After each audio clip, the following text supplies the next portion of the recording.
You guys asked for it, so today we're gonna be breaking down how I edited this real estate video that we shot on my iPhone from a few videos back in the behind the scenes series. I'm gonna be breaking everything down into simple steps like sound design, speed ramping, cutting to music, color grading, and export settings, timeline settings, and all that stuff. So thanks so much for joining. Now let's get into it.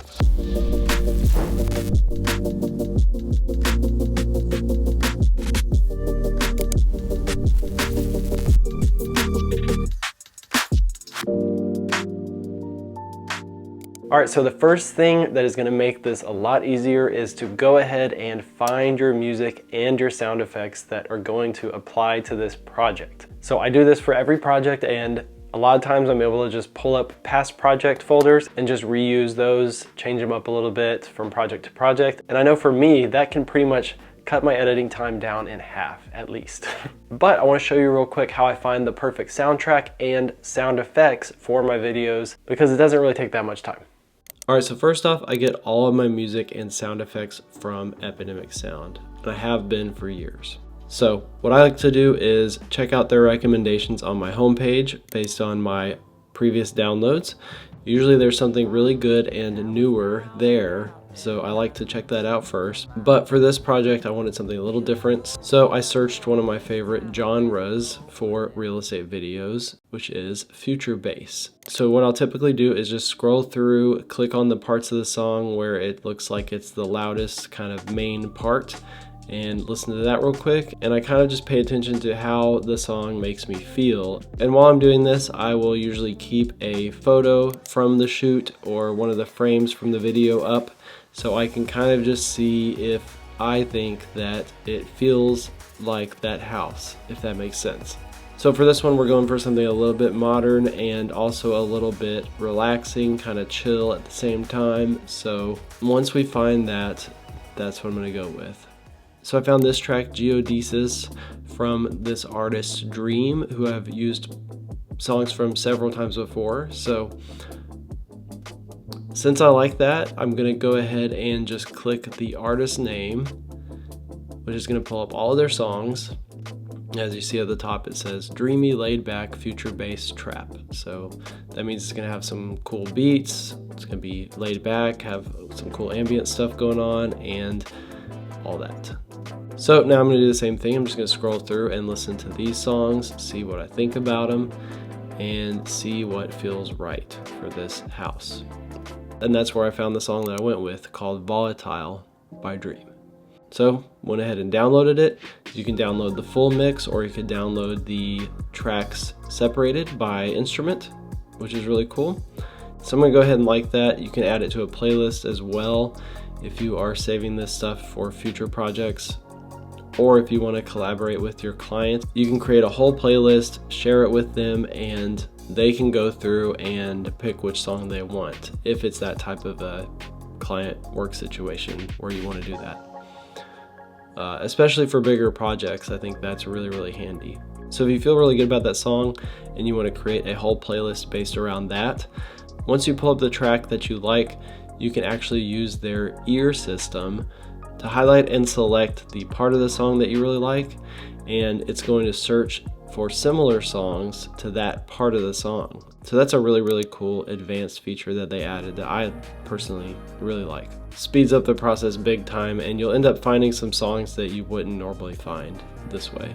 So now that we've got several music tracks put on our playlist, I'm gonna go ahead and grab some sound effects that I can use for this. So I'm just gonna search at the top under the sound effects tab for whoosh, because I know I'm gonna do some speed ramping, and I'm going to want to emphasize that by adding kind of a movement sound behind it, basically. So same thing, I go through and just listen to a bunch and see which ones I like that feel appropriate for what project I'm doing. And I always use some ambient sounds as well. So I'm gonna search for birds, because we were in a forest area, and I think that will really add to the feeling of those exterior shots. And while we're talking about sound design and sound tracks, it's a great opportunity to share with you guys today's video sponsor, which is Epidemic Sound.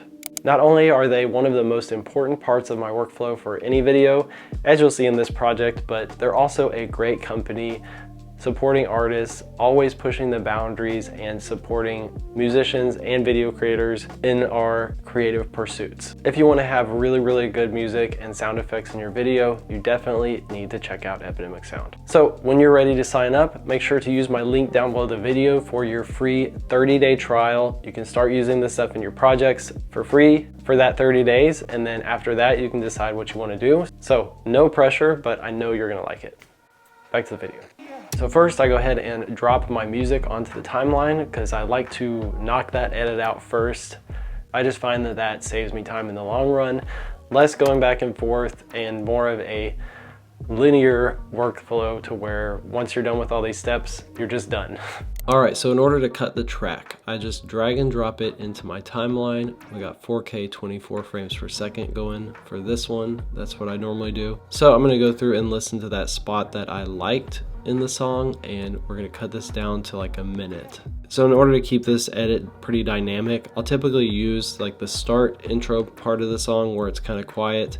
Then I'll use the big part that comes in after that, and then I will cut it at the end of that big part and then splice in the matching part from the end on the same beat. So that's what I'm doing here. You just got to listen to the progression and cut it at the same spot on both ends of the song, and then it should line up on beat. Then I always add a crossfade effect over it just to smooth out that transition just a little bit, because instrumentation and all that stuff is always just a little bit different in different parts of the song. So for this one, I needed to extend it a little bit, so I actually doubled up on that ending segment and just lowered the volume on the second copy of it so that it'll still gradually outro at the end of the song. All right, so once the music is squared away, I'm going to start adding my footage to the timeline. So lately I've been doing this a little bit differently, and I like just dropping it in order and have it just roughly cut, and then go back in and work my way through the edit, cutting it to the music and making all those transitions and stuff until I'm done. So a couple quick strategies for the video order that I have are to, number one, get the viewer interested. So you need to show something that kind of sums up the whole video or is super interesting right at the start. So maybe like 1 to 5 shots that get people interested, engage with the video. They can decide they want to watch it real quick. And then after that, I like to kind of just go through and have a pretty literal virtual tour to where the order is more or less the way you would actually walk through it as a person touring the house. So as you'll see in this video, I did like the front of the house, the entryway, the dining room, the kitchen, the living room, whole open area. And then we did the upstairs because whoever's buying the house is going to be the most interested in that primary master bedroom.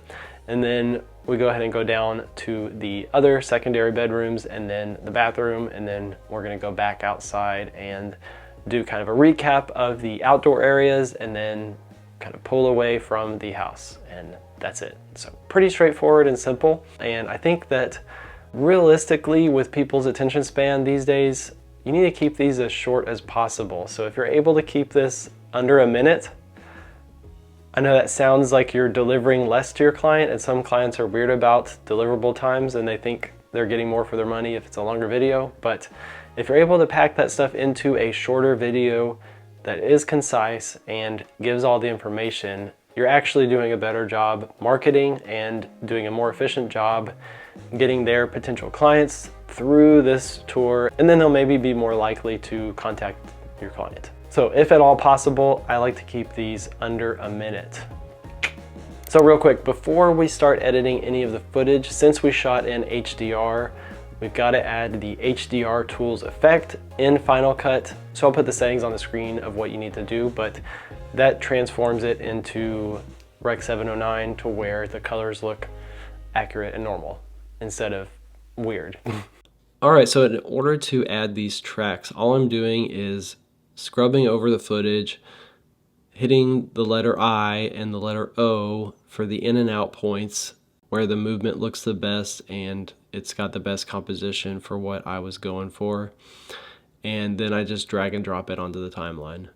And also this footage was all shot at 30 frames a second at least. So once they're all on there, I just highlight it and change the speed of everything to 80%. And then for the detail shots where I shot at 4K 60 frames per second, I'll slow that down to 40% if it needs it. By doing this in bulk, it just speeds up the workflow and keeps that linear editing process going a little bit better, a little bit smoother for me at least. All right, so now that the footage is cut, I'm gonna go in and do speed ramping to a few of the spots. So for Final Cut, it's super easy. All you do is click the footage, click the spot where you want it to be starting, and click Shift B. That starts your speed ramp, and then click Shift B on the point where you want the speed ramp to end, and then you kind of just like squish it together or pull it apart. So super simple, super fast, and easy. A lot of times I'll add just a slight speed ramp at the start of a clip just to speed things up and make the edit feel a little bit more interesting and dynamic. Or if I just did a really slow camera movement, I'll speed it up to where it looks how I want it to look and feels how I want it to feel. So that's pretty much it. I don't do a ton of speed ramps, but whenever I do, I really like the effect that it gives.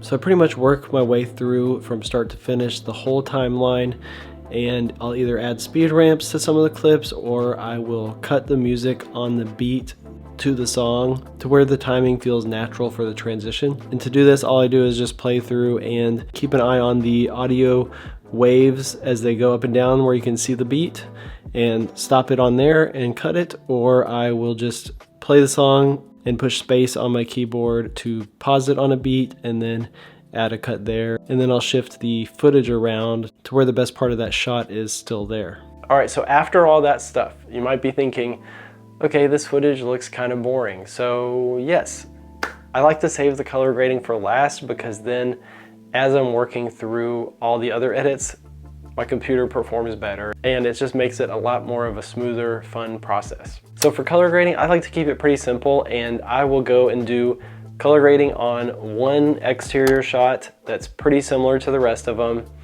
do the color grading, and then I'll copy that over to all the other similar shots and then tweak them from there. And then I'll go ahead and do the same thing for the interiors. I will make a preset for the first interior that is the most similar to all the other ones, and copy that same edit over to the other ones. And then I'll go in and tweak the color balance and the saturation and the contrast just a bit, because every shot's unique and has a little bit different, like dynamic range or color tints that end up in the shots that you got to work with. So I really keep it pretty simple, and I found that that is the fastest way for me to do this. So for this exterior shot, I'm just going to up the saturation a little bit, turn down the shadows just a little bit, turn down the midtones just a little bit. It's always good to just play with these sliders and see how it affects that particular shot. Every shot's a little bit different, so sometimes messing with the shadows slider will be great, sometimes it won't be, but it's always worth trying. And then in order to add a little bit more of a punchy contrast, I like to go in and use the Luma color curve and just add a slight S curve to where it just makes that image pop just a little bit. And then if there's any colors I want to enhance as well, I'll go to the hue versus saturation curve, and I'll either raise a color or lower a color. So sometimes, you know, things end up looking weird and you want less of a color, but I like to keep it looking really natural and true to life as much as I can. So then I'll also go to the hue versus Luma curve, and you can make some colors darker than others. So on this one, I moved down the color of the trees using the eyedropper tool to select that color, because I thought it would kind of make them look a little bit richer, and it did. So then I just copy that over by selecting the clip, hitting Command plus C. Then I'll highlight all the similar shots and do Command Shift V to paste that preset over to it. And then I'll just go through and tweak the tint, temperature, and the contrast curve typically is all I have to do to make sure that they all look good, because Every shot's just a little bit different. The colors come out a little bit different, especially on the phone with the auto white balance and everything. So you just got to work with it a little bit and make sure it all gets where you want it to get. And then we're going to do that exact same thing for the interiors. Sometimes I'll use that hue versus saturation color curve to tone down the yellow on walls, but this one, it all looked really good, so I didn't really have to do much.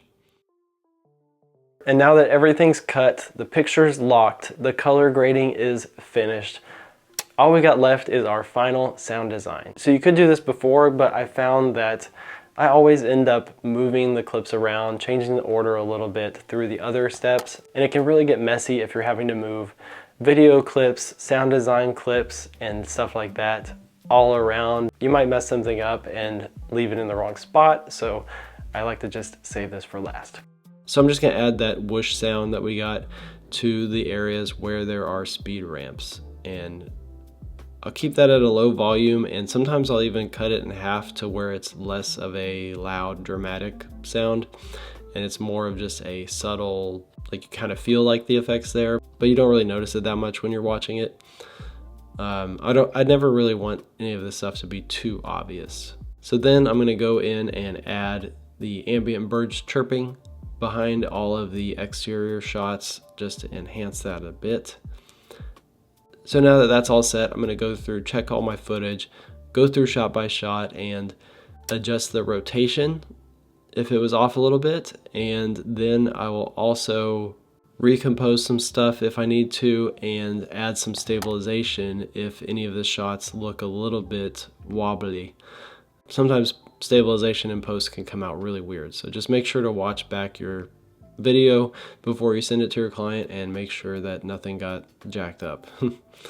Then another trick that I like to do is add some keyframing. So for that, I'll add a slight zoom to some shots just to emphasize it a little bit, make it a little bit more dynamic. All I do to add a keyframe zoom is click to add the scale keyframe and the position keyframe at the start of the clip, and then add them at the end, and literally just zoom in like a couple percent. And if you need to reframe the composition a little bit too, I'll do that, and it usually comes out good. And one more cool thing I did for this that I don't normally do is for this downstairs to upstairs transition, I tried to get my gimbal movement to work where I could go over the handrail, but I couldn't nail the shot. So instead, we can add a cool swipey transition to transition from the kind of downstairs kind of crane shot going into the master primary bedroom area. So that's a kind of fun thing that I did. And that transition is from Motion VFX, which I'll have linked down below the video if you want to get that too. Okay, so then we just keep working through each clip, fixing the rotation and the stabilization and all that stuff we just did. And then I'll add a slight opacity gradient transition at the start and the finish of the video, just to make it a little bit more visually interesting, as if it's starting and finishing like a movie kind of. And then we export it, and that's it. On Final Cut, I literally just do this. Export for Facebook and YouTube, 4K, best quality, that's it. Super easy. All right, now that we're done, I'm gonna play the video, but before that, I just wanted to say thanks so much to Epidemic Sound for sponsoring the behind the scenes series, for sponsoring this video, and being just really, really supportive of the channel. They're awesome. I've used Epidemic Sound music and sound effects for pretty much all of my client videos and stuff for many years before working with them on this channel. And I just wanted to remind you that you can use my link down below the video for a free 30-day trial. So no pressure, but also no risk to you for trying it out. I know you're gonna like it, just like me. So anyways, let's watch the video.